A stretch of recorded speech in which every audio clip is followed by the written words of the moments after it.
नमस्कार दोस्तों, स्वागत है एक बार फिर से आपके अपने एजुकेशन चैनल एजुट्यूबर देव पर। तो दोस्तों, असिस्टेंट प्रोफेसर एग्ज़ाम 2020 लगातार जारी है और 9 तारीख तक दोस्तों एग्ज़ाम है, अगर मैं गलत नहीं हूँ।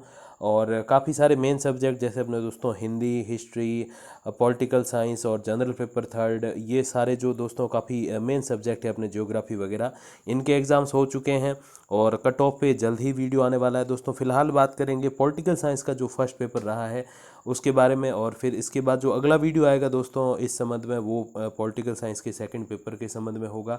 जनरल स्टडीज़ ऑफ राजस्थान जो है अपने थर्ड पेपर, उसके बारे में आंसर की के लिए मैंने पहले ही वीडियो जो है जारी कर दिया था, आपने देखा भी है। अगर नहीं देखा है तो कोई बात नहीं, मैं आई बटन में उसका लिंक दे दूंगा, वहाँ से आप देख लीजिएगा। तो दोस्तों, क्वेश्चन पेपर जैसा कि आपको पता है, अगर आपने एग्ज़ाम दिया है या इस संबंध में वीडियोज़ देखे हैं तो काफ़ी टफ रहा। इसीलिए कोई एक व्यक्ति तो इसको कम से कम 1 या 2 दिन से पहले सॉल्व कर नहीं सकता, इसकी आंसर की नहीं बना सकता। तो फिर अपना काफ़ी सारा ग्रुप है दोस्तों, असिस्टेंट प्रोफेसर का मतलब कॉलेज लेक्चरर का, स्कूल लेक्चरर का, जो लास्ट भर्ती में बहुत अच्छी रैंक से सेलेक्ट हुए, उनको भी ये काफ़ी टफ लगा। इवन 85 जो रैंक वाले थे, काफ़ी सारे टीचर्स और अपने जो टॉप 50 के अंडर भी थे, उनको भी ये काफ़ी टफ लगा। वो सारे जो है हमसे बात वगैरह हमारी होती रहती है। तो काफ़ी ज़्यादा दोस्तों पेपर की कॉपीज़ जो है ये फ़ोटोज़ ले लेके भेजे, और इसीलिए हम सब ने मिल के आंसर की तैयार की है। तो कुछ एक क्वेश्चन के दोस्तों आंसर जो है वो मिले नहीं, और कुछ एक के थोड़े से डाउटफुल है। तो 5 7 या 10 मैक्स टू मैक्स 10 प्रश्न जो है वो गलत हो सकते हैं। तो हालांकि अभी जो आपका स्कोर निकले तो आप उसको फाइनल स्कोर अपना मत मानिएगा। अभी आरपीएससी आंसर की जारी करेगी अगले 1 या 1.5 महीने में, तो उस आंसर की के अकॉर्डिंग आपके जो आंसर आते हैं, जो स्कोर बनता है वो आपका फाइनल स्कोर होगा। और उसी के अकॉर्डिंग आपके फिर आगे इंटरव्यू के लिए आपको बुलाया जाएगा, मेरिट, फिर फाइनल मेरिट वगैरह तैयार होगी। तो ये सारी चीज़ें आप देखिएगा। अभी जो आंसर की है इसको आप 90 to 95% सही मान सकते हो, क्योंकि मैंने बताया कि कोई एक व्यक्ति गलत हो सकता है, बट 5 10 व्यक्तियों का जो ग्रुप है, जो सारे ही असिस्टेंट प्रोफेसर या जो अपने स्कूल लेक्चरर वगैरह हैं गवर्नमेंट स्कूल में, तो वो गलत नहीं हो सकते। तो उसी बेस पे ये आंसर की आपके सामने दोस्तों फर्स्ट पेपर है। सेकंड पेपर का अगले वीडियो में हम जो है आंसर की देखेंगे। तो दोस्तों, सबसे पहला क्वेश्चन है, निम्नांकित में से किसने यह विचार दिया है कि परंपरागत सेना हारती है यदि वह नहीं जीतती है, गुरिल्ला जीतता है यदि वह हारता नहीं है। तो काफ़ी सारा घुमा फिरा के इस क्वेश्चन को बनाया। तो ये जो कथन है दोस्तों वो हेनरी किसिंजर का है, और बाकी जो अपने 3 विकल्प हैं वो गलत हैं। अगले क्वेश्चन तरफ बढ़ते हैं। निम्नांकित में से संयुक्त राज्य अमेरिका के किस राष्ट्रपति ने स्टार वार्स कार्यक्रम प्रस्तावित किया? अगर किसी ने अच्छे से तैयारी की है पिछले 7 8 महीने में या 6 महीने में, तो उसको इसका आंसर बहुत ईजीली आ गया होगा। वो है दोस्तों रोनाल्ड रीगन। तो काफ़ी सारे ऐसे क्वेश्चन भी थे जो अच्छी तैयारी वाले को मिल सकते हैं। तो ऐसा नहीं है कि पूरा 100% डिफिकल्ट क्वेश्चन पेपर था, ऐसा नहीं था। बट हाँ, 70 60 70% क्वेश्चन ऐसे थे जो काफ़ी डिफिकल्ट थे, जैसे हमारा मानना है। अगला क्वेश्चन दोस्तों, निम्नांकित में से किस विचारक ने परमाणु नैतिकता के 5 सूत्रों की अवधारणा दी है? तो वो है जोसेफ नाय। चौथे प्रश्न की तरफ बढ़ते हैं दोस्तों। सूची 1 को सूची 2 के साथ सुमेलित करना। आप देखिए इसमें दोस्तों जो रहेगा नए युद्ध की जो ये दोस्तों विद्वान है, नए युद्ध के जो प्रकार बताएं वो विद्वान है दोस्तों मेरी कार्डोर विद्वान का नाम है, और युद्ध के प्रकार नए युद्ध। फिर दोस्तों सेकंड जो ऑप्शन है अपना नेटवर्क युद्ध, ये विद्वान जिन्होंने ये बात कही वो है मार्क डफील्ड। और फिर है जोखिम हस्तांतरण युद्ध। तो दोस्तों ये जिन्होंने एक तरीके से इसकी परिभाषा दी है तो वो है मार्टिन शॉ। और फिर चौथे का आपको पता ही है एम डिलन, युद्ध का उदार तरीका। तो थर्ड जो विकल्प है अपने फोर्थ क्वेश्चन का वो सही है, यानी कि आप ये ऑप्शन देख सकते हो 4 1 2 3। अगले क्वेश्चन तरफ दोस्तों बढ़ते हैं। पांचवा प्रश्न है, निम्नांकित में से किसने ये विचार दिया है कि युद्ध इस समय से दुश्मन को हमारी इच्छा अनुसार मजबूर करने के लिए किया गया बल है? तो ये दोस्तों कथन किसने कहा है? तो ये कथन जो कहा है दोस्तों वो है कार्ल वॉन क्लाउटजी। तो उन्होंने ये प्रश्न जो है कथन कहा है। तो इस प्रश्न का उत्तर ये जो है ये पहला ऑप्शन है। अगले क्वेश्चन तरफ बढ़ते हैं दोस्तों। सूची 1 को सूची 2 के साथ सुमेलित करना है। हरित राजनीति का सिद्धांतकार है सूची 1 में, और सूची 2 में है पुस्तक। तो उन्होंने किसने कौन सी पुस्तक लिखी है ये बताना है। देखिए ज़रा, सबसे पहला दोस्तों जो है अपने अर्ने नेस। तो अर्ने नेस की जो पुस्तक है दोस्तों वो है ecology community and life style. फिर है गैरेट हार्डिन, तो इनकी पुस्तक है लाइफ बोट एथिक्स। फिर जेम्स लवलॉक है, तो इनकी पुस्तक जो है वो दी एजेस ऑफ गैन। और फिर वंदना शिवा है, और इनकी पुस्तक जैसे आप समझ सकते हो लास्ट एक ही विकल्प बचा, वो स्टोलन हार्वेस्ट। तो जो अपने दोस्तों तीसरा विकल्प है 3 4 1 2 ऑप्शन वाला, ये इसमें सही रहेगा। 7वां क्वेश्चन तरफ बढ़ते हैं दोस्तों। 2013 में IPCC inter government panel of climate change ने अपने किस मूल्यांकन रिपोर्ट में ये निष्कर्ष दिया कि ये 95% निश्चित है कि मनुष्य वैश्विक तापमान में वृद्धि का सबसे प्रमुख कारण है। तो ये जो विचार जिन्होंने दिया, जिस रिपोर्ट में दिया, वो है दोस्तों 5वीं रिपोर्ट। 4th ऑप्शन जो है वो इसमें सही रहेगा। 8वें क्वेश्चन तरफ बढ़ते हैं दोस्तों। निम्नलिखित में से किसने अपना ये विचार दिया है कि ऐतिहासिक काल के बाद के काल में न तो कला होगी, न ही दर्शन, बस मानव इतिहास के संग्रहालय की सतत देखभाल होगी। तो काफ़ी बड़े बड़े क्वेश्चन हैं और यही इस एग्ज़ाम को टफ बनाते हैं। तो दोस्तों ये कथन है फ्रांसिस फुकुयामा का। ये दूसरा ऑप्शन जो है वो सही रहेगा 8th क्वेश्चन में। अगला क्वेश्चन दोस्तों, निम्नलिखित में से किसने शब्दावली मेक वर्ड को गढ़ा है? तो मेक वर्ड वाली जो शब्दावली है उसके जनक कौन है? तो वो है दोस्तों बेंजामिन बार्बर।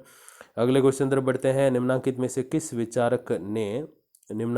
किस विचारक ने क्षेत्र को राष्ट्र की भांति एक आभासी समुदाय के रूप में परिभाषित किया है? तो वो है दोस्तों बेनेडिक्ट एंडरसन, जिन्होंने क्षेत्र को राष्ट्र की भांति एक आभासी समुदाय के रूप में परिभाषित किया है। अगले क्वेश्चन तरफ बढ़ते हैं दोस्तों। फ्रांसिस फुकुयामा ने अपने लेख द एंड ऑफ हिस्ट्री में निम्नलिखित में से किसे अथवा किन्हें 20वीं शताब्दी में उदारवाद के समक्ष चुनौती बताया है? तो ये उनकी पुस्तक है, लेख है द एंड ऑफ हिस्ट्री। आपने काफ़ी पढ़ा होगा, काफ़ी ये फेमस भी है ये नाम, the end of history.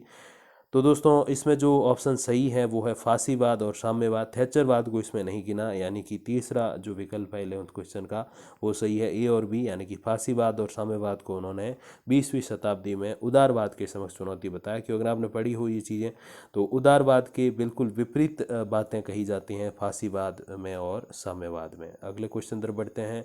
12th question दोस्तों, कथन ए है, फिर कारण आर है। तो मनुस्मृति के अनुसार राजनीति समाज का अभिन्न अंग है। और फिर अगला जो कारण आर बताया गया है वो है ये वह आधारभूत घटक है जिसके बिना समाज नहीं चल सकता।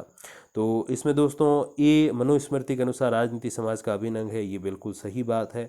और फिर दोस्तों जो है इसकी व्याख्या के रूप में जो है कि वो आधारभूत घटक है जिसके बिना समाज नहीं चल सकता, तो बिल्कुल सही है कि राजनीति के बिना समाज की कल्पना नहीं की जा सकती। तो आज भी हम देखते हैं कि लोकतंत्रात्मक जो पद्धति है वो राजनीति के ऊपर ही बेस्ड है, तो उसके बगैर हम लोकतंत्र की या समाज की कामना नहीं कर सकते। तो बिल्कुल दोनों कथन सही है, ए और आर दोनों सही हैं, और आर जो है वो ए की सही व्याख्या करता है।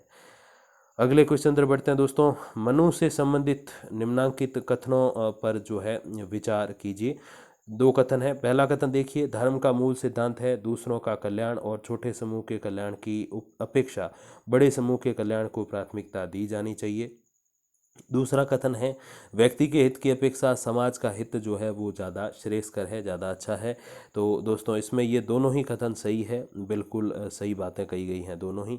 अगले क्वेश्चन तरफ बढ़ते हैं। क्वेश्चन नंबर 14 दोस्तों, निम्नलिखित में से किन विद्वानों ने कौटिल्य के अर्थशास्त्र का विवेचन करते हुए ये मत दिया कि राजा ही राज्य है? तो काफ़ी फेमस ये उक्ति है दोस्तों। तो इसमें जो है 2 विद्वान जिन्होंने ये बातें कही वो है पॉल मेसन और DR भंडारकर। इन दोनों ने ये चीज़ें कही है। अब इसमें कई सारे जो अपने टीचर्स जो हमारे साथ थे उनमें ये डाउट भी है कि PV काणे की भी ये पंक्ति हो सकती है। तो थोड़ा सा इस क्वेश्चन का अगर बिल्कुल 100% राइट आंसर आपको निकालना है तो आप रुकिएगा थोड़ा सा समय के लिए, कि शायद इसका ये भी विकल्प हो जाए कि A, B और C तीनों सही है। मतलब पॉल मेसन, ऑर्सल, DR भंडारकर और PV काणे, तो इन्होंने ऐसे मत दिए हैं, इस संबंध में ये चीज़ें उन्होंने कही है, तो ऐसा भी हो सकता है। तो बिल्कुल इसके लिए थोड़ा आप रुकिएगा ज़रूर अपने ऑफिशियल आंसर की आने तक। अगले क्वेश्चन की तरफ बढ़ते हैं दोस्तों। निम्नलिखित में से किन विद्वानों ने कौटिल्य और मैकियावेली के मध्य समानता स्थापित की है? तो कौटिल्य और मैकियावेली को जो है एक तरीके से समान स्तर पे जिन्होंने रखा है वो है दोस्तों ए हिलेब्रांट और जे जॉली। B और C यानी कि 3rd ऑप्शन जो है वो सही है। तो अगले क्वेश्चन तरफ दोस्तों बढ़ते हैं। 16वां क्वेश्चन, कथन ए है और फिर दोस्तों जो है कारण आर है। देखिए, कथन ए में है जैन विचार के अनुसार स्वयं आत्मा की आध्यात्मिक प्रकृति की मान्यता भावावेश से स्वतंत्रता की खोज और उसे अनुशासित करने की आवश्यकता की ओर ले जाती है। फिर कारण इसका जो बताया है रीज़न वो ये है कि इसी समय सभी की आध्यात्मिक समानता की पहचान प्रारंभ होती है। यह अहिंसा के आदर्श की ओर ले जाती है। तो दोस्तों जो ए और आर दोनों सत्य हैं और मेरे हिसाब से ए जो है उसकी व्याख्या सही से आर करता है, रीज़न जो बताया गया है।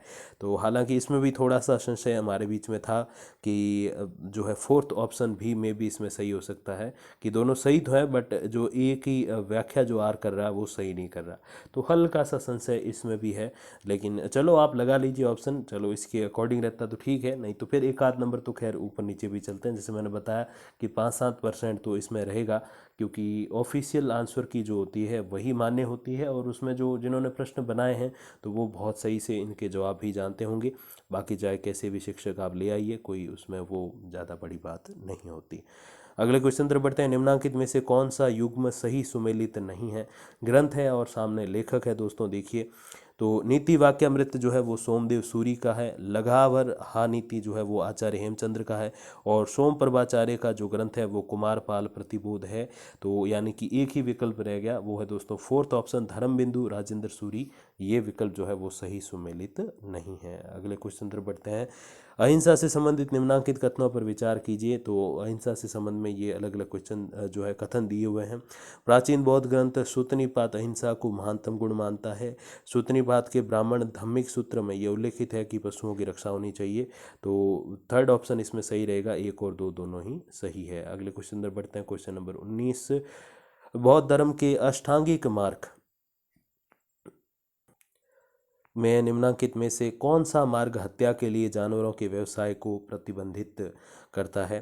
सम्यक दृष्टि, सम्यक संकल्प, सम्यक आजीव या फिर सम्यक वाचा। तो 19 नंबर ये प्रश्न है और इसका जो सही विकल्प रहेगा वो है सम्यक आजीव। इसमें जो है ये अपने जानवरों के व्यवसाय या उनकी जो हत्या के लिए जो हत्या जो की जाती है व्यवसाय के लिए, उसको प्रतिबंधित किया गया है।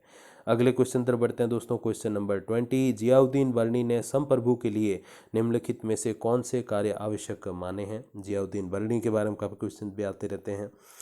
शरीयत को लागू करना, अनैतिक और पापपूर्ण कार्यों पर नियंत्रण, न्याय उपलब्ध कराना जिसमें विभिन्न पदों पर नियुक्तियां करना भी शामिल है। तो इसमें दोस्तों तीनों ही विकल्प जो है वो सही है। तो संप्रभु के लिए जो आवश्यक कार्य माने हैं वो ये तीनों ही माने गए हैं। अगले क्वेश्चन तरफ बढ़ते हैं दोस्तों। निम्नलिखित में से किसके साथ मिलकर राजा राम मोहन राय ने प्रिवी काउंसिल के समक्ष प्रेस की स्वतंत्रता हेतु याचिका प्रस्तुत की? तो देखिए दोस्तों, द्वारकानाथ ठाकुर, हरचंद्र घोष, गौरीशंकर बनर्जी, प्रसन्न कुमार टैगोर। तो 21वें का अपने जो सही विकल्प है दोस्तों, ये चारों ही ऑप्शन सही है, और चारों यानी कि फोर्थ ऑप्शन ए, बी, सी और डी। अगले क्वेश्चन तरफ बढ़ते हैं दोस्तों। क्वेश्चन नंबर 22 देखिए, सबसे पहले कथन फिर कारण। जियाउद्दीन बर्नी के अनुसार न्याय धर्म की आवश्यक शर्त है और धर्म न्याय की एक आवश्यक शर्त है। तो ये भी दोस्तों कथन मुझे सही लगा। और फिर दोस्तों देखिए कि इसी कसौटी पर लोगों के कार्यों का निर्णय होता है। तो बिल्कुल सही है, न्याय और धर्म के बेसिस पे ही सारी चीज़ें होती थी उस टाइम। आज भी अगर हम माने तो इसी बेसिस पे होनी चाहिए। तो इसमें दोस्तों थर्ड ऑप्शन सही रहेगा, ए और आर दोनों सत्य हैं और आर जो है वो ए की सही व्याख्या करता है। अगले क्वेश्चन पर बढ़ते हैं दोस्तों। निम्नलिखित में से राजत्व के किस सिद्धांत को अबुल फजल ने स्वीकार किया है? राजत्व के किस सिद्धांत को अबुल फजल ने, तो वो है दैवीय प्रेरणा सिद्धांत, जिसको अबुल फजल ने स्वीकार किया है। अगला क्वेश्चन दोस्तों 24, अबुल फजल ने समाज को 4 भागों में विभक्त करते हुए प्रथम स्थान निम्नलिखित में से किसे दिया? तो 4 भागों में बांटा। पहला स्थान जो है योद्धाओं को दिया, क्योंकि योद्धा ही जो है वो सीमा की रक्षा करते हैं और देश की जो अखंडता है, जो एकता है, उसको अक्षुण्ण बनाए रखते हैं। तो इसीलिए अबुल फजल ने पहला स्थान जो दिया है वो योद्धाओं को दिया है, और फिर आगे की कहानी होती है, राजा जनता वगैरह सब बाद में आते हैं। अगले क्वेश्चन तरफ बढ़ते हैं दोस्तों। 25, सैयद अहमद खान ने यूनाइटेड इंडियन पैट्रियाटिक एसोसिएशन की स्थापना किस वर्ष की है? 1888 में की है दोस्तों। बहुत ये ज़्यादा इजी तो नहीं, बट काफ़ी बिल्कुल याद रखने लायक क्वेश्चन था। अगला क्वेश्चन दोस्तों, वी रामास्वामी नायकर का संबंध निम्नलिखित में से किन राजनीतिक दलों या संगठनों से रहा है?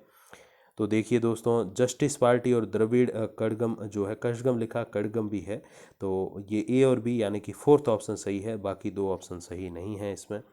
अगला क्वेश्चन दोस्तों, क्वेश्चन नंबर 27 देखिए, निम्नलिखित में से किस विचारक ने राजा राममोहन राय की राजा राममोहन राय की पुस्तक की प्रशंसा करते हुए उसकी शैली की तुलना जेम्स मिल से की है? तो जेम्स मिल और राजा राममोहन राय को एक ही पंक्ति में जिन्होंने खड़ा किया वो जेरेमी बेंथम है।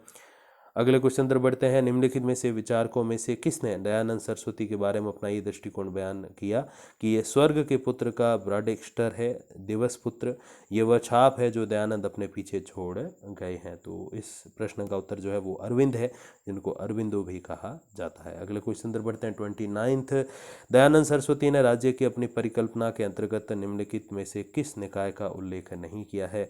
तो वो है दोस्तों न्यायार्थ सभा का जो है उल्लेख उन्होंने नहीं किया है। अगले क्वेश्चन तरफ बढ़ते हैं दोस्तों, 30वां प्रश्न, कांग्रेस के किस वर्ष के अधिवेशन के अध्यक्षीय उद्बोधन में दादा भाई नारोजी ने यह घोषणा की कि भारत के राजनीतिक प्रयत्नों का उद्देश्य स्वराज है? तो अपने देश से जो धन वगैरह बाहर जाता था, धन के निकासी का सिद्धांत भी दादा भाई नारोजी ने ही दिया था। तो ये जो स्वराज वाली बात कही है, भारत के राजनीतिक प्रयत्नों का उद्देश्य स्वराज है, मतलब हमारे ऊपर अपना राज हो, तो वो 1906 में उन्होंने ये पंक्ति कही थी। अगले क्वेश्चन तरफ बढ़ते हैं, एक कथन है और एक कारण है। देखिए, अरविंदो के अनुसार एक शक्तिशाली राष्ट्रीय राज्य के विकास की असफलता का प्रमुख कारण ग्राम समुदाय का बने रहना है। फिर इसका कारण भी बताया उन्होंने। इसने लोगों को वास्तविक क्षेत्र थे, इसमें लोगों को जो कि वास्तविक क्षेत्र थे, शासकों के लिए संघर्षों, विजयों, विपत्तियों और असफलताओं में या तो नागरिक के रूप में अथवा सैनिक के रूप में भागीदार बनने से रोका। तो इसका जो सही विकल्प है वो थर्ड है, यानी कि ए और आर दोनों सही है और आर जो है वो ए की सही व्याख्या करता है। अगले क्वेश्चन तरफ बढ़ते हैं दोस्तों, क्वेश्चन नंबर 32, अरविंदो के चिंतन में अति मानव का विचार निम्नलिखित में से किस विचारक ने ग्रहण किया है? तो अतिमानव वाली जो बात है वो फ्रेडरिक नीत्शे से संबंधित है। तो अरविंदो के विचार में अतिमानव का विचार जिनसे उन्होंने जो है किस विचारक ने ग्रहण किया? तो वो है फ्रेडरिक नीत्शे। अगले क्वेश्चन तरफ बढ़ते हैं, 33, महात्मा गांधी के विचारों से संबंधित निम्नलिखित कथनों पर विचार कीजिए। आदर्श राज्य में कोई राजनीतिक शक्ति नहीं होती क्योंकि कोई राज्य ही नहीं होता। ऐसे राज्य में कोई न्यायालय और कानून नहीं होंगे। तो इसमें जो सही विकल्प रहेगा वो है दोस्तों पहला और दूसरा दोनों सही है। महात्मा गांधी वो व्यक्तित्व थे जिन्होंने मातृभाषा के बेसिस पे शिक्षा की बातें कही, जिसका क्वेश्चन रीट में भी आया। तो ये थोड़ी सी चीज़ें ध्यान रखिएगा, नेक्स्ट एग्जाम्स के लिए भी बहुत महत्वपूर्ण है। अगले क्वेश्चन तरफ बढ़ते हैं, महात्मा गांधी ने कल्पना की कि उपयोग की गई अहिंसा की मात्रा एक उन्नत समाज की पहचान होगी। ये कथन है। फिर इसका रीजन यानी कि कारण बताया गया कि इसी कारण से उन्होंने अपने राज्य और अराजकतावादी राज्य के मध्य स्पष्ट विभेद किया है। तो इसमें ए और आर दोनों सही हैं और आर जो है वो ए की सही व्याख्या करता है। अगले क्वेश्चन तरफ बढ़ते हैं, जवाहरलाल नेहरू से संबंधित निम्नलिखित कथनों पर विचार कीजिए। जवाहरलाल नेहरू ने वैज्ञानिक पद्धति और वैज्ञानिक मार्ग में अंतर व्यक्त किया है। उनके अनुसार वैज्ञानिक पद्धति तर्क आधारित प्रयास है और वैज्ञानिक मार्ग एक जीवन का तरीका है। तो बिल्कुल ये दोनों ही कथन सही है, दोनों ही कथन उनसे संबंधित हैं। अगले क्वेश्चन तरफ बढ़ते हैं, 36वां प्रश्न दोस्तों, राम मनोहर लोहिया के अनुसार यूरोपीय समाजवाद में निम्नलिखित में से किन का अभाव है? तो यूरोपीय समाजवाद में क्या नहीं है? इसका दोस्तों जो विकल्प है वो है ए और बी, यानी कि इथोस और इलान, यानी कि लोकाचार और उत्साह जो है वो यूरोपीय समाजवाद में नहीं है। अगले क्वेश्चन तरफ बढ़ते हैं दोस्तों, निम्नलिखित में से किसने निगमित लोकतंत्र के आधार के रूप में लोकतांत्रिक विकेंद्रीकरण और वयस्क मतदान के महत्व के बारे में बात की है? तो वे कौन है, देखिए जरा दोस्तों, जयप्रकाश नारायण जो है, जिन्होंने निगमित लोकतंत्र के आधार के रूप में उन्होंने लोकतांत्रिक विकेंद्रीकरण और वयस्क मतदान के महत्व के बारे में बात की है। तो वो है जयप्रकाश नारायण। अगले क्वेश्चन तरफ बढ़ते हैं दोस्तों, 38वां प्रश्न, a plea for reconstruction of Indian polity नामक पुस्तक के लेखक या लेखिका निम्नलिखित में से जो है वो कौन है? तो वो दोस्तों जयप्रकाश नारायण। अगले क्वेश्चन तरफ बढ़ते हैं, राम मनोहर लोहिया का सबसे बड़ा योगदान उनका राजनीतिक विकेंद्रीकरण की अवधारणा का विकास है। और फिर रीजन है, उनके अनुसार मात्र विकेंद्रीकरण के आधार पर ही एक सच्चा अहिंसक समाज प्राप्त किया जा सकता है। एक केंद्रीकृत समाज में मानव पृष्ठ में चला जाता है और अपनी स्वतंत्रता खो देता है। तो इस प्रश्न का जो उत्तर है दोस्तों यही है कि ये ए की जो आर व्याख्या करता है वो सही है और दोनों ही कथन जो है वो भी सही है। अगले क्वेश्चन तरफ बढ़ते हैं दोस्तों, 40वां प्रश्न, हीगल के अनुसार राज्य एक समेकित पूर्णता है, निम्नलिखित में से इसमें क्या सम्मिलित है? तो ये राज्य एक समेकित पूर्णता तो है, पर इसमें से उसमें क्या संबंधित है? तो दोस्तों ये जो है इसमें अधिकार, आज़ादी, कल्याण तीनों ही चीज़ें सम्मिलित है। क्यों इनमें से कोई भी एक चीज़ नहीं होगी तो फिर जो है समेकित पूर्णता, एक लोकतांत्रिक राज्य जो है वो नहीं हो पाएगा। तो ये बहुत ही सामान्य सा प्रश्न। अगले क्वेश्चन तरफ बढ़ते हैं। निम्नलिखित में से किस विचारक ने ये विचार दिया है कि यूरोपीय दुनिया के मुख्य क्षेत्र में मजबूत राज्यों का विकास आधुनिक पूंजीवाद के विकास का अनिवार्य घटक था? तो ये जो कथन है वो दोस्तों थेडा स्कोकफॉल का है। अगले क्वेश्चन तरफ बढ़ते हैं। डॉक्टर भीमराव अंबेडकर के नेतृत्व में independent labour party of India ने बम्बई विधानसभा निर्वाचन में कितनी सीटें प्राप्त की थी? तो उन्होंने 15 सीटें प्राप्त की। अगले प्रश्न की तरफ बढ़ते हैं। प्रथम लोकसभा निर्वाचन हेतु डॉक्टर BR अम्बेडकर निम्नलिखित में से किस सीट से प्रत्याशी थे पहले अपने जो है चुनाव में से? तो दोस्तों वो जो थे वो बम्बई शहर उत्तर, जो बम्बई नॉर्थ है उसमें जो है उससे जो है वो प्रत्याशी थे। अगले क्वेश्चन तरफ बढ़ते हैं। 44वां क्वेश्चन, निम्नलिखित में से ये किसका मत है कि मैकियावली द्वारा लो स्टेटो अर्थात राज्य शब्द का उपयोग आधुनिक समय में राज्य शब्द के उपयोग से अलग अर्थ में किया गया था? तो ये जो है दोस्तों विकल्प ये क्विंटन स्किनर से संबंधित है। अगले क्वेश्चन तरफ बढ़ते हैं। निम्नलिखित में से कौन इस विरोधाभास के बारे में बताता है कि विश्व व्यवस्था का जितना ज़्यादा अंतर्राष्ट्रीयकरण हुआ है, संप्रभुता संपन्न राज्य की ज़रूरत उतनी ही बड़ी है? तो ये विकल्प जो है दोस्तों वो पॉल हस्ट से संबंधित है। तो विश्व व्यवस्था का जितना ज़्यादा अंतर्राष्ट्रीयकरण हुआ है, संप्रभुता संपन्न राज्य की ज़रूरत उतनी बड़ी है। तो ये जो कथन है वो पॉल हस्ट से संबंधित है। अगले क्वेश्चन की तरफ बढ़ते हैं दोस्तों। निम्नलिखित में से किस विद्वान या विद्वानों ने गैर निर्णय लेने की शक्ति का दूसरा चेहरा कहा है? तो वो P बचराख और M बर्टाज ने जो है ये कथन कहा है। अगले क्वेश्चन तरफ बढ़ते हैं दोस्तों। निम्नलिखित में से किस विद्वान ने यह उद्धृत किया है कि युद्ध की तैयारी महान राज्य निर्माण की गतिविधि रही है? तो ये चार्ल्स टिली ने कहा है दोस्तों। अगले क्वेश्चन तरफ बढ़ते हैं। Question number 48। निम्नलिखित में से किसने ये विचार दिया है कि राज्य संस्था की आवश्यकता शोषक का शोषण करने के लिए है? तो जो शोषक है उसका शोषण करने के लिए राज्य की आवश्यकता है। तो ये कथन जो है दोस्तों ये कार्ल मार्क्स का कहना है। हालांकि इसमें हमारे थोड़ा सा, जैसे मैंने आपको बताया कि विवाद भी है, तो कोई इसका BI लेनिन बता रहे हैं तो कोई कार्ल मार्क्स बता रहे हैं, बट इसमें थोड़ा सा ज़्यादा मुझे परसेंटेज जो लगा सही आंसर का वो कार्ल मार्क्स है। बाकी जैसे मैंने बताया कि कई सारे क्वेश्चंस हैं जिनको आप ऑफिशियल आंसर की से मिलाइएगा तो वही आपको सही उत्तर उपलब्ध करवा सकती है। अगले क्वेश्चन पर बढ़ते हैं दोस्तों। निम्नलिखित में से किसका यह स्पष्ट रूप से विचार है कि यह मानना भ्रामक है कि राज्य का ऐसा सार्वजनिक चरित्र होता है जो नागरिक समाज के असंगत तत्वों में सामंजस्य स्थापित कर सके? तो वो है दोस्तों कार्ल मार्क्स का कथन। अगले क्वेश्चन तरफ बढ़ते हैं। 50वां प्रश्न दोस्तों। निम्नलिखित में से किस विद्वान ने परिभाषित किया है कि सफल राज्यों में दो प्रकार की शक्ति होती है, निरंकुश और अवसंरचनात्मक, दोनों राष्ट्रीय राजनीतिक व्यवस्था को स्थिरता प्रदान करने हेतु अभिसारित होती है? तो ये जो कथन है दोस्तों ये माइकल मान से संबंधित है। अगले क्वेश्चन की तरफ बढ़ते हैं। निम्नलिखित में से कौन ये विचार अभिव्यक्त करता है कि व्यक्तिगत अधिकार व्यक्तियों के पास राजनीतिक तुरूप है? तो ये जो दोस्तों कथन है वो संबंधित है अपने रोनाल्ड डावोरकिन से संबंधित। अगले क्वेश्चन तरफ बढ़ते हैं दोस्तों। Question number 52।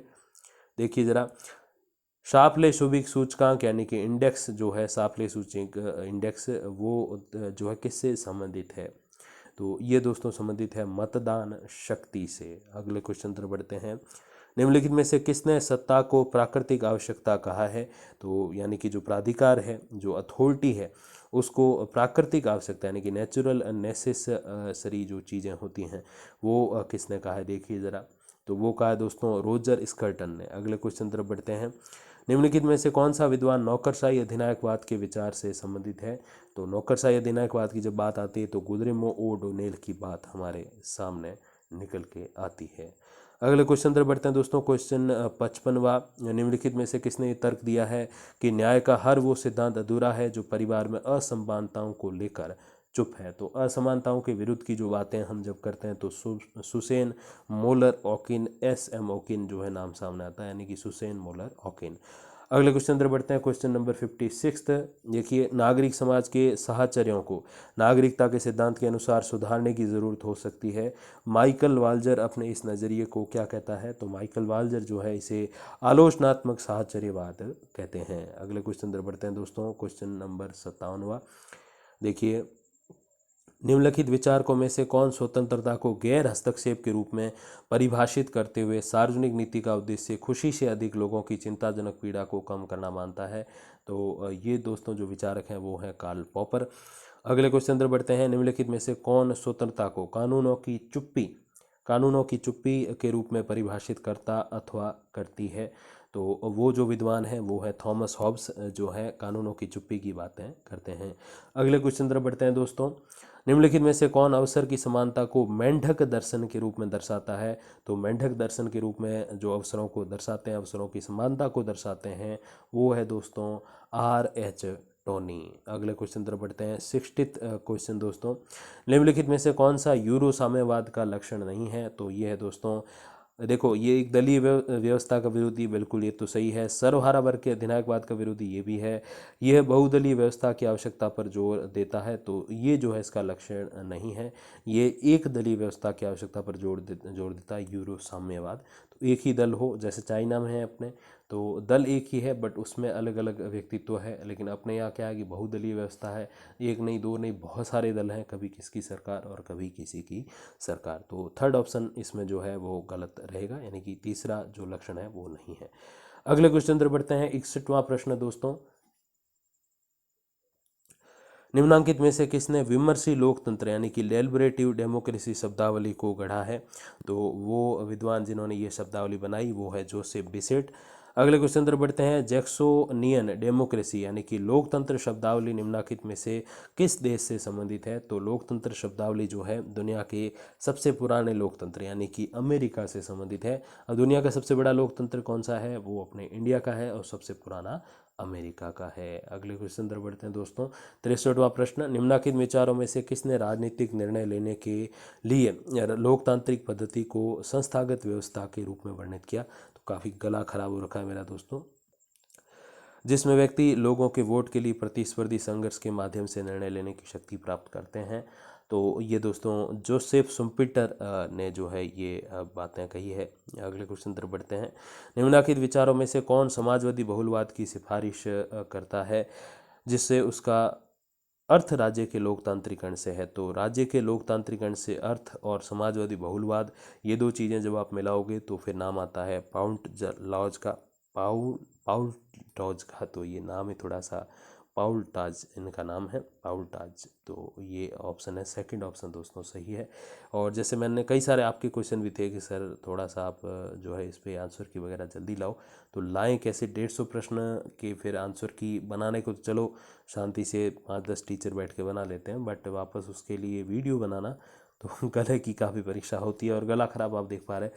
तो दोस्तों निम्नलिखित में से किसने ये विचार प्रस्तुत किया है कि फ्रांस में शासन प्रणाली की वैधता सुनिश्चित करने हेतु बोनापार्टवाद बुर्जुआ के एक हिस्से और सर्वहारा एक हिस्से के बीच अवसरवादी और लोक लुभावन गठजोड़ था? तो ये दोनों दोस्तों अपने काफ़ी पुरानी विचारधाराएं, तो वो कार्ल मार्क्स जो हैं उनका ये कथन है। अगले क्वेश्चन तरफ पढ़ते हैं, निम्नलिखित में से दी रिवोल्ट ऑफ द मासेज पुस्तक का लेखक कौन था? तो रिवोल्ट ऑफ द मासेज पुस्तक का जो लेखक था वो जॉस ऑर्टेगा वाई गेसेट जो है इस पुस्तक के लेखक थे। अगले क्वेश्चन तरफ बढ़ते हैं, निम्नलिखित में से कौन से विद्वान ने जॉन रॉल्स के चिंतन को ग्लेस्टनवादी और स्पेंसरवादी माना है? तो वो है दोस्तों ब्रायन बेरी। अगले क्वेश्चन तरफ बढ़ते दोस्तों, क्वेश्चन नंबर 68 देखिए, C.B. मैकफर्सन ने प्रारंभिक उदारवाद को स्वामित्वगत व्यक्तिवाद के रूप में चित्रित किया, और ये जो कारण है वो ये है कि ये व्यक्ति को अपनी क्षमताओं के मालिक के रूप में मानता है, उसके पास समाज के लिए कुछ भी नहीं है। तो इस प्रश्न का जो उत्तर है दोस्तों वो है अपने तीसरा ऑप्शन, ए और आर दोनों सही है, और ए जो है ए की सही व्याख्या आर करता है। 69वां क्वेश्चन दोस्तों देखिए, या निम्नलिखित में से संविधान के उद्देश्य कौन से हैं। तो संविधान के उद्देश्यों की बात आती है तो देखिए दोस्तों, इसमें कौन सा ऑप्शन सही। राज्यों को मजबूती देना, बिल्कुल। मूल्यों और लक्ष्यों को एकजुट करना, ये भी है। शासन को वैधता प्रदान करना, बिल्कुल, क्योंकि संविधान जो है, अगर लिखित संविधान है तो वो ओरिजिनली वैलिडिटी होता है सरकार की या शासन की। मौखिक है तो भी चलता है, बट लिखित संविधान है तो जाहिर सी बात है कि उसका काफ़ी योगदान है शासन की वैधता के लिए। अगले क्वेश्चन पर बढ़ते हैं, क्वेश्चन नंबर 70 दोस्तों देखिए, निम्नलिखित विचारकों में से किसने यह विचार व्यक्त किया है कि यदि राजनीतिज्ञों को अपने निर्णय का उपयोग करने की अनुमति दी जाती है तो वे उस लाभ का उपयोग अपने खुद के स्वार्थ को आगे बढ़ाने के लिए करेंगे। संविधान के बिना सरकार अधिकार विहीन सत्ता है। तो दोस्तों कथन बहुत सही है, बट यहाँ सही गलत नहीं पूछा गया। यहाँ पूछा गया कि कथन कहा किसने है, तो पेन, थॉमस पेन ने ये कथन कहा है। 71वें क्वेश्चन पर बढ़ते हैं दोस्तों देखिए जरा, चीन की कम्युनिस्ट पार्टी ने अपने कौन सा राष्ट्रीय कांग्रेस में ये घोषणा की कि चीन की आर्थिक व्यवस्था का उद्देश्य चीनी लक्षणों के साथ समाजवादी बाजार व्यवस्था स्थापित करना है। तो काफ़ी इंटरनेशनल क्वेश्चन। तो दोस्तों इसमें 14वीं उनकी जो राष्ट्रीय कांग्रेस थी उसमें उन्होंने कथन कहा। अगले क्वेश्चन पर बढ़ते हैं, क्वेश्चन नंबर 72।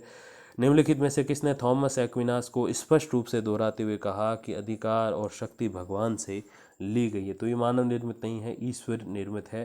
तो ये कथन जो है वो एलेक्स डी टॉकविले ने कहा था। अगले क्वेश्चन पर बढ़ते हैं, निम्नलिखित विचारकों में से किसने ये चेतावनी दी कि समाज में सभी प्राकृतिक प्राधिकारियों के शरण की कीमत सरकार का बढ़ता सैन्य वर्चस्व है।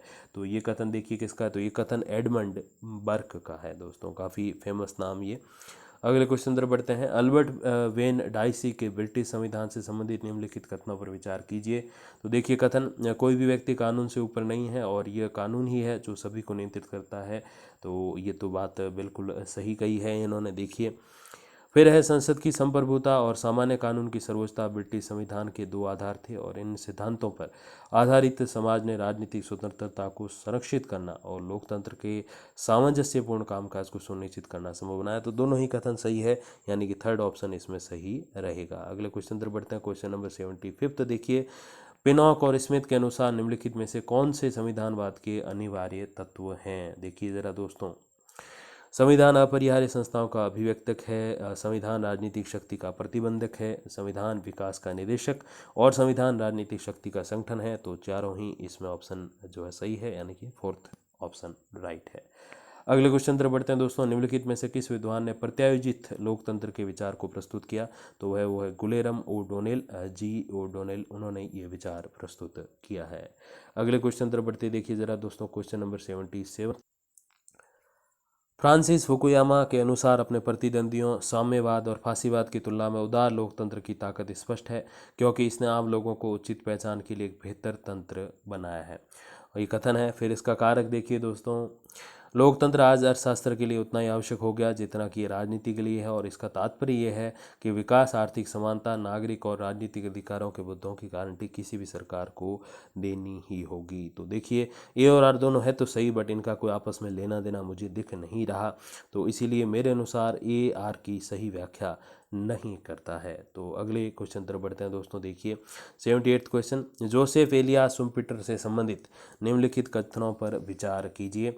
देखिए जोसेफ एलियास शुम्पेटर राजनीतिक व्यवहार और बाजार व्यवहार के बीच सादृश्यता स्थापित करता है, जहाँ नेता लोगों के मतों के लिए प्रतिस्पर्धा करते हैं। मत का वही महत्व है जो बाजार में धन का है। फिर सेकंड ऑप्शन है दोस्तों, वह राजनीतिक कार्यकर्ताओं और निष्क्रिय मतदाताओं के बीच विभाजन को मजबूत कुशल सरकार और स्वतंत्रता के लिए महत्वपूर्ण मानते हैं। तो देखिए दोस्तों 78th अपने ये क्वेश्चन है, और इसमें दो विकल्प है दोस्तों, और मुझे दोनों ही सही लग रहे हैं।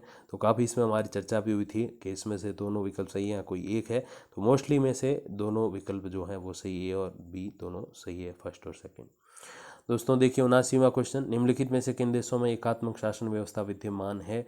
तो एकात्मक शासन व्यवस्था जो है दोस्तों, वो इसमें से जो है जर्मनी में विद्यमान नहीं है। ये क्वेश्चन मैंने पहली बार देखा तो उसमें मुझे आंसर आ गया था कि बहुत इजीली है। अगर आप ये पढ़ोगे ये शासन व्यवस्थाओं के बारे में, तो उसमें आपको जर्मनी अलग थलग ही खड़ा दिखाई दे जाएगा। तो आप समझ जाओगे कि इसमें से जर्मनी फोर्थ ऑप्शन नहीं है, यानी कि इसमें से दोस्तों जो सही विकल्प है 79th में, वो है ए, बी और सी, तीन जो है उसमें है, जर्मनी नहीं, यानी कि पहला विकल्प इसमें सही है। 80वां क्वेश्चन दोस्तों, निम्नलिखित में से किसने संघीय व्यवस्था को स्वशासन और साझा नियमों के योग के रूप में परिभाषित किया है? तो वो है दोस्तों डेनियल एल्जार, जिन्होंने ये परिभाषित किया है। अगला क्वेश्चन दोस्तों, निम्नलिखित में से कौन सा देश सरकार की संसदीय प्रणाली का उदाहरण नहीं है? तो संसदीय प्रणाली का उदाहरण नहीं है दोस्तों, वो है रूस। जो ऑस्ट्रेलिया, जर्मनी, कनाडा, इन सब में संसदीय प्रणाली विद्यमान है। अगले क्वेश्चन तरफ बढ़ते हैं दोस्तों, 82वां क्वेश्चन, निम्नलिखित में से किसने स्वेच्छाचारी शासक को परिभाषित करने के लिए स्टेशनरी बैंडिट यानी कि स्थिर डाकू का सिद्धांत दिया? तो स्थिर डाकू का जो सिद्धांत है दोस्तों, वो मंकर ओल्सन का है। इनकी बुक भी है अच्छी खासी, जो आप सेकंड पेपर में देख लोगे उस बुक का नाम, और इनसे संबंधित एक क्वेश्चन भी आया हुआ है, देखिए। अगले क्वेश्चन तरफ बढ़ते हैं, 82वां क्वेश्चन दोस्तों हो चुका है।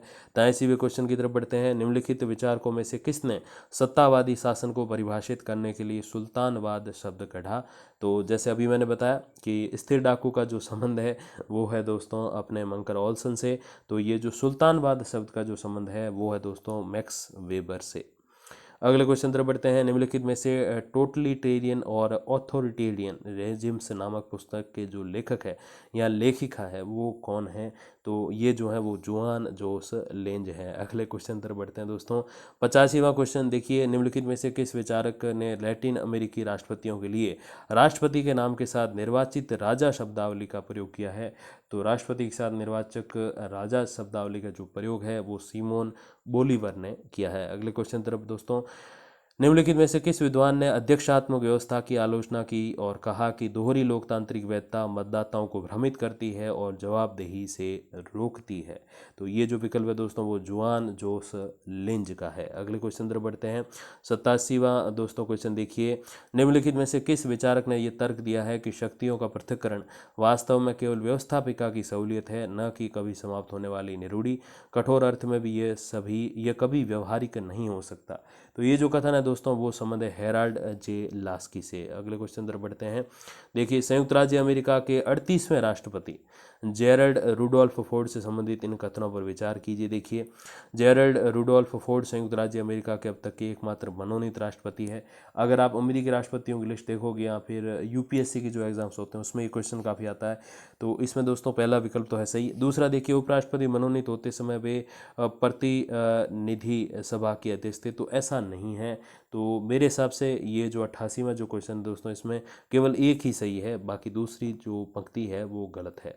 बाकी देखते हैं दोस्तों, अगले क्वेश्चन तरफ बढ़ते हैं, 89th देखिए, निम्नलिखित में से किस विचारक ने न्यायिक समीक्षा को लोकतांत्रिक सिद्धांत के साथ एकीकृत किया और इसे काउंटर मेजोटेरियन डिफिकल्टी कहा है? तो वो है एलेक्जेंडर विकल्ट, जिन्होंने उसे मतलब जो ये रिव्यू जो सिस्टम है न्यायिक समीक्षा, इसको अपने साथ में ऐड किया था लोकतांत्रिक सिद्धांतों के। अगले क्वेश्चन तरफ बढ़ते हैं दोस्तों, संसदीय प्रणाली में नीति निर्माण को लेकर विपक्ष के अधिक प्रभाव को ए लिजफर्ड द्वारा निर्दिष्ट किया गया है?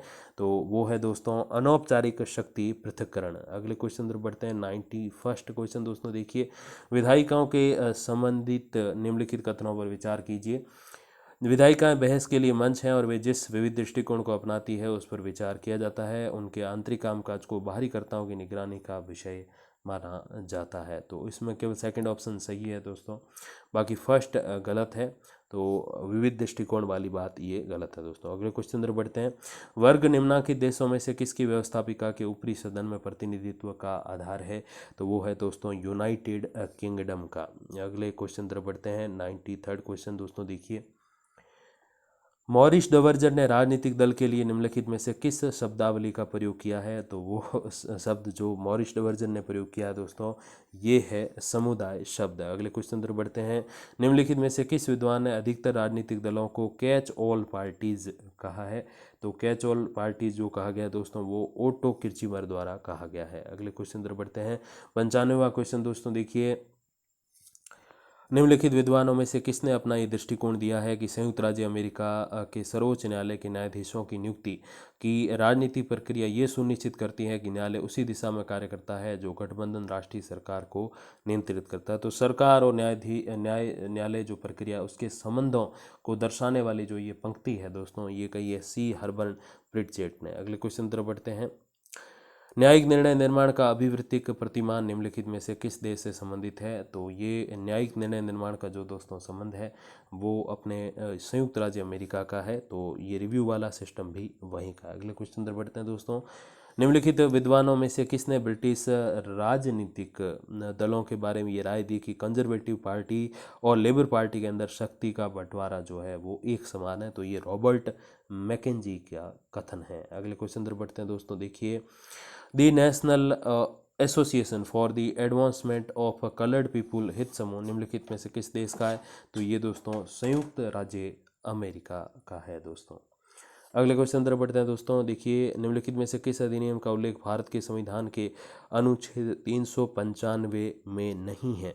तो इसमें से कौन सा है? देखिए दोस्तों, तो भारत शासन अधिनियम 1919 जो है इसका उसमें विवरण अनुच्छेद 395 में नहीं है। अगले क्वेश्चन तरफ बढ़ते हैं। निम्नलिखित में से the logic of collective action public goods and theory of groups पुस्तक के लेखक जो है वो कौन है दोस्तों? तो वो है मेंडकर ओल्सेन। अगले क्वेश्चन तरफ बढ़ते हैं। निम्नलिखित में से कौन सा दबाव समूह का लक्षण नहीं है? तो देखिए, दबाव समूह जो होते हैं वो बाहर से, जैसे कोई आंदोलन हो गए, कोई जैसे अभी किसान आंदोलन क्या है, तो वो एक तरीके से दबाव समूह वाली चीज़ें ही हैं।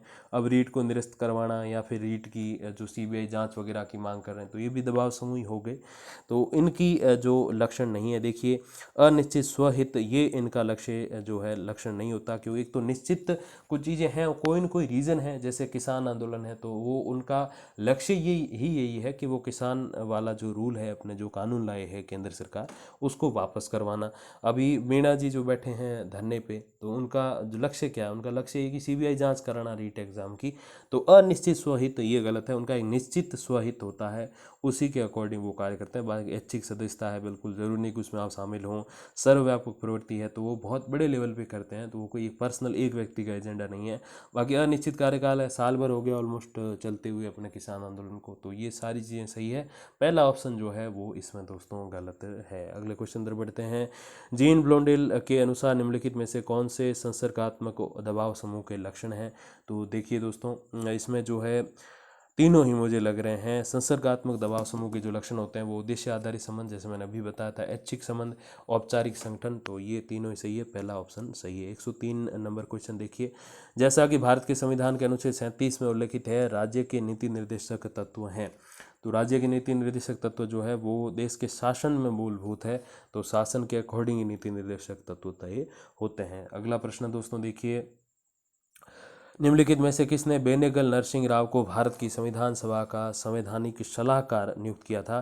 तो वो भारत के गवर्नर जनरल थे, तो उन्होंने इन्हें जो है नियुक्त किया था। अगले क्वेश्चन तरफ बढ़ते हैं दोस्तों। 105 नंबर क्वेश्चन देखिए, लाभ का पद शब्दावली का उल्लेख भारत के संविधान में मौलिक अधिकारों से संबंधित निम्नलिखित में से किस अनुच्छेद में किया गया है? लाभ के पद वाली बात जो है वो अनुच्छेद नंबर 18 से संबंधित है। अगले क्वेश्चन पर बढ़ते हैं। निम्नलिखित में से किस संविधान संशोधन अधिनियम द्वारा भारत के संविधान के अनुच्छेद 19 के खंड 2 में युक्ति युक्त निर्बंधन शब्द का अंत स्थापित किया गया? तो देखिए दोस्तों, तो इसका विकल्प जो है वो है पहला, फर्स्ट ऑप्शन सही है। अगले क्वेश्चन पर बढ़ते हैं। भारत के संविधान के अनुच्छेद 276 के अंतर्गत राज्य विधानमंडल निम्नलिखित में से किस पर कर से संबंधित विधि बना सकते हैं? तो इनमें से किस पर वो जो टैक्स है उसके संबंध में कानून बना सकते हैं, ये प्रश्न पूछा गया है। तो दोस्तों देखिए, वृत्तियों, व्यापारों और नियोजनों, मतलब कि कोई प्रोफेशन है, कोई कार्य है, उस पर टैक्स लगा सकते हैं। व्यापार यानी कि जो अपने ट्रेड्स है उस पर, और नियोजन यानी कि जो रिक्रूट करते हैं, एम्प्लॉयमेंट्स करते हैं, तो यानी कि तीनों ही ऑप्शन पे वो जो है कर लगा सकते हैं। अगला क्वेश्चन देखिए दोस्तों, 108वां प्रश्न, पंचायतों की लेखाओं की संपरीक्षा से संबंधित प्रावधान भारत के संविधान के किस अनुच्छेद में है? तो 243, ये जो सेकंड वाला ऑप्शन है 243 का, इसमें जो है दोस्तों जो ये अनुच्छेद संबंधित है। हालांकि इसमें ये भी था कि 243 भी बता रहे हैं, तो थोड़ा सा इसमें हल्का सा संशय है। हालांकि अब हमें उस टाइम इतना समय नहीं मिला कि बुक्स में जाके ये वाला ऑप्शन देखें कि ये अनुच्छेद पूरा हम चेक करें, तो थोड़ा सा समय कम था क्योंकि सभी की अपनी अपनी ट्रेनें जा रही थी, तो फिर उसमें थोड़ा सा ये जल्दबाजी भी हुई।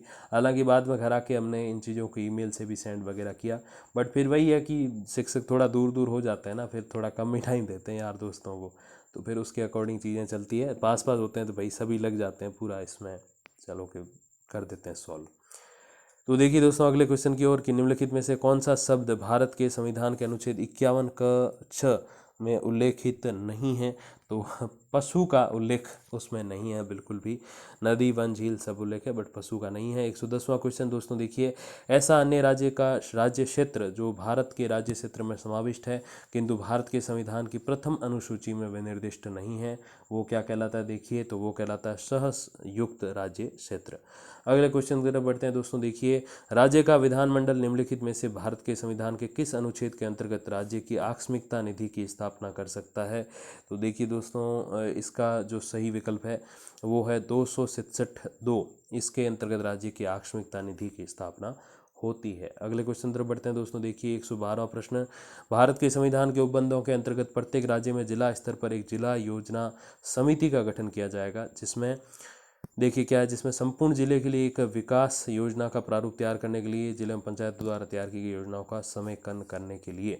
तो देखिए इसमें दोस्तों सेकंड विकल्प जो है वो सही है और फर्स्ट विकल्प जो है वो दोस्तों गलत है, यानी कि दूसरा ऑप्शन इसमें से सही होगा। अगले क्वेश्चन तरफ बढ़ते हैं, 113वां प्रश्न, भारत के संविधान के प्रावधानों के अनुसार महानगर योजना समिति का अध्यक्ष विकास योजना निम्नलिखित में से किसे भेजता है। देखिए काफ़ी महत्वपूर्ण प्रश्न है, राज्य सरकार को भेजता है वो, न कि राज्यपाल को। अगले क्वेश्चन तरफ बढ़ते हैं, 114वां क्वेश्चन देखिए, राष्ट्रपति का अभिभाषण समाप्त होने के पश्चात अभिभाषण की अधिप्रमाणित प्रतियां लोकसभा के पटल पर कौन रखता है। तो ये कार्य जो है दोस्तों वो लोकसभा के महासचिव का है। अगले क्वेश्चन तरफ बढ़ते हैं, लोकसभा के अध्यक्ष, माफ कीजिएगा, लोकसभा के उपाध्यक्ष के चयन की तिथि निम्नलिखित में से कौन नियत करता है। तो उपाध्यक्ष के चयन की तिथि जो नियत करता है वो लोकसभा अध्यक्ष जो है तय करते हैं।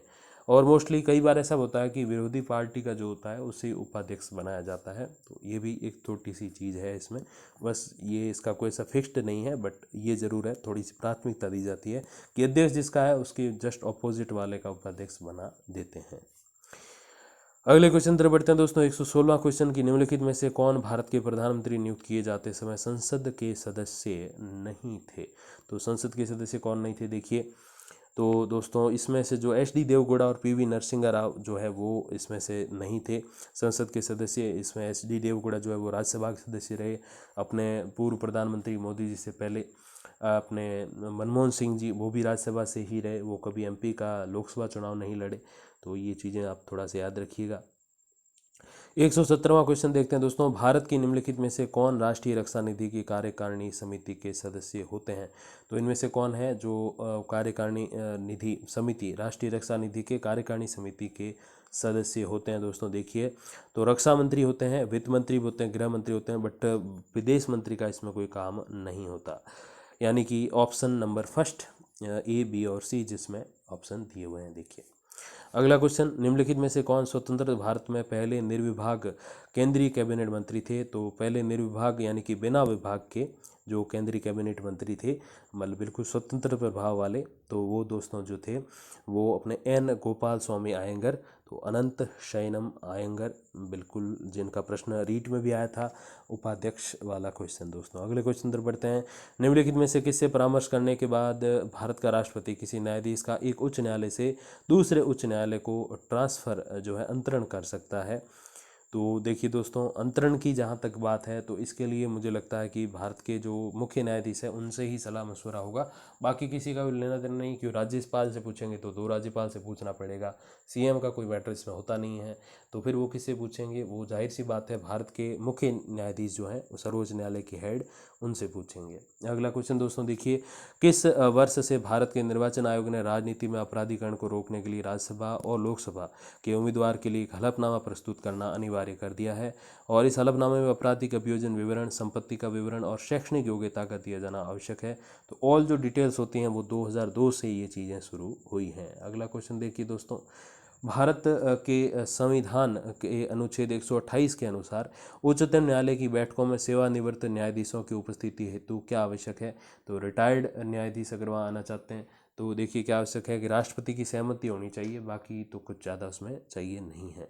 अगला क्वेश्चन, निम्नलिखित में से कौन भारत के मुख्य न्यायमूर्ति नहीं रहे हैं। इनमें से एक विकल्प है, तो जस्टिस एन राजगोपाल जो अयंगर हैं वो पहले न्यायमूर्ति, मुख्य न्यायमूर्ति नहीं रहे। अगला क्वेश्चन देखिए, राजस्थान के निम्नलिखित में से कौन से राज्यपाल डूंगर कॉलेज बीकानेर के प्राचार्य रहे। डूंगर कॉलेज बीकानेर पीटीईटी का आयोजन कराता है, प्री बीएड जिसको बोलते हैं।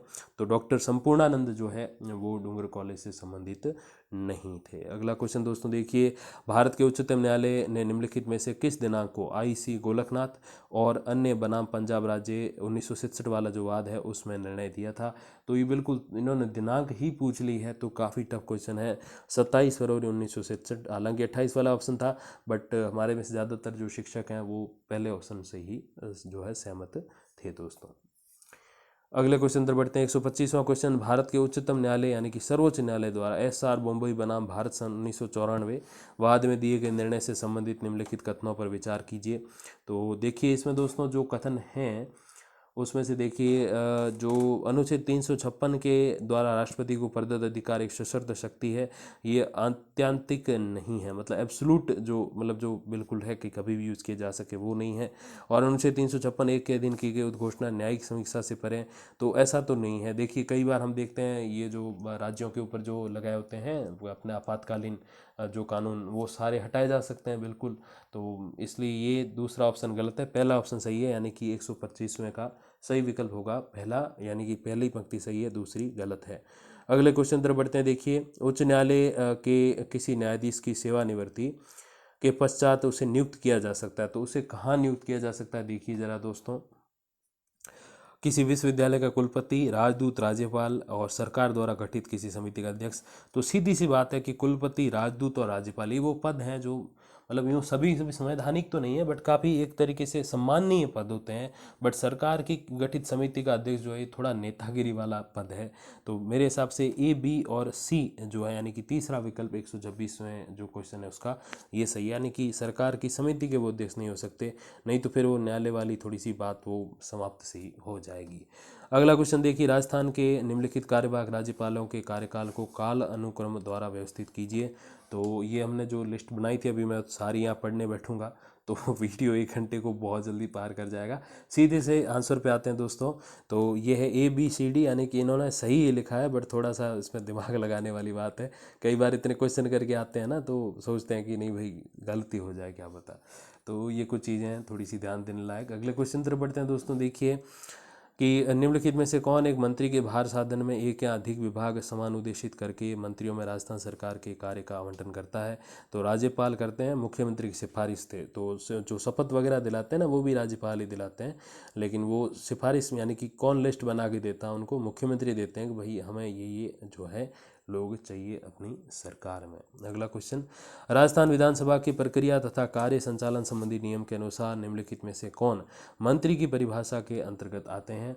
तो मंत्री की परिभाषा के अंतर्गत आते हैं मंत्रिपरिषद का सदस्य, राज्य मंत्री, उप मंत्री, मुख्य सचेतक या सचिव वगैरह जो होते हैं मोस्टली वो नहीं आते, तो ये थोड़ा सा ध्यान देने वाली चीज़ें हैं, मुख्य सचेतक इसमें नहीं आते हैं। अगला क्वेश्चन, भारत के संविधान के किस अनुच्छेद के प्रावधान के अंतर्गत राज्यपाल किसी विधेयक को राष्ट्रपति के विचार के लिए आरक्षित रख सकता है। तो बहुत ही ईजी सा क्वेश्चन, थोड़े से अनुच्छेद अगर अच्छे से पढ़ लें तो ये क्वेश्चन आ जाता है। ये 200 जो है चौथा विकल्प सही है। अगला क्वेश्चन, राजस्थान विधानसभा की प्रक्रिया तथा कार्य संचालन संबंधी नियम के अनुसार लोकहित के किसी विषय पर चर्चा का प्रस्ताव की सूचना लिखित रूप में संबोधित करते हुए किसे दी जाएगी। तो लोकहित वाला जो विषय है और उस पर जो चर्चा की सूचना है वो विधानसभा सचिव को दी जाएगी। अगले क्वेश्चन तरफ बढ़ते हैं। 132, निम्नलिखित में से कौन से अंतर्राष्ट्रीय नैतिकता की अवधारणा के आयाम हैं। तो देखिए दोस्तों अंतर्राष्ट्रीय नैतिकता के जो आयाम हैं वो है दोस्तों सेकंड ऑप्शन अपने जो है वो इसमें गलत है कि राष्ट्रों को अपने हितों को समायोजित करने के तरीकों और साधनों को पता लगाने की कोशिश की जानी चाहिए। तो ये नैतिकता की अवधारणा नहीं है। अत्याचार का विरोध करना और राष्ट्रीय नैतिक मूल्यों का पालन करना, तो ये जो सेकंड वाला ऑप्शन है ये थोड़ा सा राजनीतिक टाइप हो जाता है। तो इसमें जो सही है नैतिकता के संबंध में अत्याचार का विरोध यानी कि नैतिकता का सपोर्ट, और राष्ट्रों को नैतिक मूल्यों का पालन करने तो नैतिकता ही है। तो ए और सी यानी कि सेकंड ऑप्शन इसमें से सही रहेगा। 133वां क्वेश्चन देखिए जरा, सूची 1 को सूची 2 के साथ सम्मिलित करना है। देखिए इसमें क्या क्या ऑप्शन है देखिए जरा, कि यथार्थवाद का प्रकार है, फिर जो है दोस्तों अपने सामने विचारक है। तो परंपरागत यथार्थवाद के जो है वो है दोस्तों थ्यूसिडाइडस जो है वो परंपरागत जो अपने क्लासिकल रिलीजन जो है उसके सपोर्टक रहे हैं दोस्तों। फिर संरचनात्मक यथार्थवाद, तो इसके जॉन मर्साइमर है। अब दोस्तों ये नीचे वाले दो जो है थोड़े से टफ हैं, पर जैसे मैंने कहा कि काफ़ी सारे शिक्षकों का ग्रुप होता है तो वो टफ वाली चीज़ों को भी थोड़ा इजी कर लेते हैं। तो नव परंपरागत यथार्थवाद की जो है वो फरीद जकारिया और जोसेफ एम ग्रीको तार्किक विकल्प यथार्थवाद से संबंधित है, यानी कि 133वें का जो सही विकल्प है वो है सेकंड, 1, 2, 4 और 3। अगले क्वेश्चन अंदर बढ़ते हैं दोस्तों। देखिए 134, निम्नलिखित में से structural conflict the third world against global liberalism पुस्तक के लेखक कौन हैं? तो इसके लेखक जो है वो स्टीफन डी क्रेशनर हैं। अगले क्वेश्चन अंदर बढ़ते हैं। निम्नलिखित विद्वानों में से किसने उपव्यवस्था के लिए आंशिक अंतर्राष्ट्रीय व्यवस्था शब्दावली की जो है एक परिभाषा या प्रधानता जिन्होंने दी वो स्टैनले हॉफमैन है। अगले क्वेश्चन अंदर बढ़ते हैं। 136, निम्नलिखित कथनों पर विचार कीजिए। दो कथन है, देखिए अब ये कथन आप वीडियो पॉज करके पढ़िए, सीधा विकल्प पे चलते हैं, 1 घंटे से पार हो जाएगी वीडियो। तो वो है दोस्तों तीसरा ऑप्शन, 1 और 2 दोनों सही है। अगला प्रश्न, निम्नलिखित में से कौन सा विचारक मार्क्स के राज्य के क्रमिक अवसान के आदर्श को संशोधित करने के लिए तर्क देता है कि यह समाजवादी अंतर्राष्ट्रीयतावाद और सर्वहारा वर्ग की तानाशाही के बारे में पहले के दावों को मुक्त होना चाहिए? तो इसमें जो है दोस्तों सही वो है जुरेग हेबरमास, यानी कि सेकंड ऑप्शन सही है। अगला क्वेश्चन, निम्नलिखित में से कौन सा विचारक अंतर्राष्ट्रीय राजनीति के प्रक्रियात्मक समाजशास्त्रीय उपागम से संबंधित है? तो ये है दोस्तों डेविड मित्रेनी। अगला क्वेश्चन देखिए, एलेक्जेंडर वेंट का ये मानना है कि राज्य की पहचान उसके हितों को बताती है। यह राज्य की सामाजिक और समष्टिगत पहचान के बीच अंतर करता है। तो मुझे तो ये दोनों ऑप्शन सही लगे, बट फिर हमने थोड़ा गहराई से देखा सभी ने मिलके तो पता चला कि ये कथन सही है, बट इसकी जो व्याख्या है उसका आर से कोई लेना देना नहीं, यानी कि फोर्थ ऑप्शन सही रहेगा। अगला क्वेश्चन दोस्तों देखिए, निम्नलिखित में से किस विद्वान ने अपनी पुस्तक दी स्ट्रेटेजी ऑफ कॉन्फ्लिक्ट में खेल सिद्धांत की आलोचना की है? तो वो है थॉमस शिलिंग, जिन्होंने खेल सिद्धांत की आलोचना की। अगला क्वेश्चन 141वां, निम्नलिखित विचारकों में से किसे अंतर्राष्ट्रीय संबंधों का पोप कहा जाता है? तो अंतर्राष्ट्रीय संबंधों का पोप जिन्हें कहा जाता है वो है हैंस जे मॉर्गेनथाउ। अगला क्वेश्चन 142वां देखिए, निम्नलिखित में से कौन से विचारक का विश्लेषण शीत युद्ध से निकटता से जुड़ा था तथा ये मानता है कि द्विध्रुवीयता अधिक स्थिर होती है और बहुध्रुवीयता की तुलना में शांति और सुरक्षा की बेहतर गारंटी प्रदान करती है? मतलब बहुत सारी महाशक्तियाँ होने से अच्छा है कि 2 महाशक्तियाँ हो, इसका कहना ये है। तो ये जो कथन है वो केनेथ वर्ड्स का है। अगला क्वेश्चन, निम्नलिखित में से कौन अध्येता निर्णय निर्माण उपागम में व्यक्तिगत कारक के अध्ययन से संबंधित है? तो ये है दोस्तों अपने एलेक्जेंडर एल जॉर्ज और लेस्टर मिलवर्थ, यानी कि पहला ऑप्शन सही है। फिर दोस्तों अगले प्रश्न की तरफ बढ़ते हैं। 144वां क्वेश्चन, निम्नलिखित विचारकों में से कौन ये दावा करता है कि राष्ट्रीय हित के लिए एक अधिभाषी चिंता अपरिहार्य आवश्यकता का विषय है और इसका वर्गीकरण न तो अच्छे न ही बुरे के बारे में है? तो ये जो कथन है दोस्तों वो जॉर्ज एफ कैनन का है। अगला क्वेश्चन, निम्नलिखित में से कौन सा उपागम परंपरागत खेल सिद्धांत का विस्तार है? तो परंपरागत खेल सिद्धांत का जो विस्तार है दोस्तों वो है सौदेबाजी। अगले क्वेश्चन पर बढ़ते हैं। 146वां प्रश्न देखिए, निम्नलिखित विचारकों में से किसने साधारण सौदेबाजी और सामरिक सौदेबाजी में अंतर किया है? तो ये जो अंतर किया है दोस्तों वो किया है ऑरेन आर यंग ने। अगला क्वेश्चन, निम्नलिखित में से कौन सी सूजन स्ट्रेंज के अनुसार प्राथमिक शक्ति संरचनाएं हैं? तो प्राथमिक शक्ति संरचनाएं जो हैं दोस्तों वो ज्ञान संरचना, वित्तीय संरचना, सुरक्षा और उत्पादन संरचना, यानी कि सारी ऑप्शन इसमें से सही है। तो फोर्थ विकल्प आप इसमें लगा लीजिएगा। अगला क्वेश्चन, निम्नलिखित में से कौन सा विचारक धमकी का संतुलन सिद्धांत का प्रतिपादक है? तो धमकी के संतुलन सिद्धांत की जो प्रतिपादक हैं वो स्टीफन वॉल्ट हैं। अगला क्वेश्चन, निम्नलिखित विद्वानों में से किसने सामूहिक सुरक्षा सिद्धांत को यथास्थिति के संरक्षक के रूप में परिभाषित किया है? तो वो है दोस्तों वॉल्टर लिपमैन। अगले क्वेश्चन तरफ बढ़ते हैं। लास्ट क्वेश्चन है दोस्तों ये अपने फर्स्ट पेपर का, देखिए सूची 1 को सूची 2 के साथ सम्मिलित करना है, संधि का नाम है, फिर हस्ताक्षर का वर्ष है। तो देखिए दोस्तों सबसे पहला न्यूक्लियर नॉन प्रोलिफरेशन संधि तो 1968, फिर है स्ट्रेटेजिक आर्म्स लिमिटेशन संधि तो 2002, फिर है इंटरमीडिएट न्यूक्लियर फोर्स संधि तो सामने लिखा है 1972, और जो स्ट्रेटेजिक ऑफेंसिव रिडक्शन संधि जो है उसका दोस्तों 2002 है, यानी कि अपने जो सेकंड ऑप्शन जो है उसका 1972 है। तो मैं थोड़ा सा फिर से रिपीट करूं, इसमें थोड़ी सी गफलत हो गई मेरे भी। तो देखिए दोस्तों सबसे पहला ऑप्शन की तरफ बढ़ते हैं। तो पहला ऑप्शन जो है न्यूक्लियर नॉन प्रोलिफरेशन संधि, तो 1968। फिर है दोस्तों स्ट्रेटेजिक आर्म्स लिमिटेशन संधि, उसका जो सही विकल्प 1972 है, ना कि 2002। फिर इंटरमीडिएट न्यूक्लियर फोर्स संधि जो है 1987।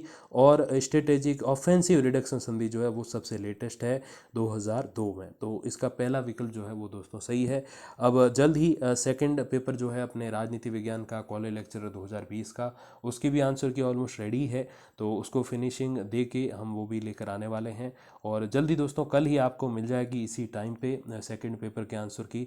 और फिर अपना एक सर्वे भी निकालेंगे, थोड़े से एग्ज़ाम फिनिश हो जाएं सारे, फिर सभी सब्जेक्ट का सर्वे निकालेंगे, प्लस हम सभी जो शिक्षक गण हैं आपके वो सब मिल के भी बिल्कुल एनालाइज करेंगे कि इसकी कितनी कट ऑफ जा सकती है। उसके बाद दोस्तों कट ऑफ का वीडियो भी आ जाएगा। तब तक के लिए दोस्तों धन्यवाद, नमस्कार।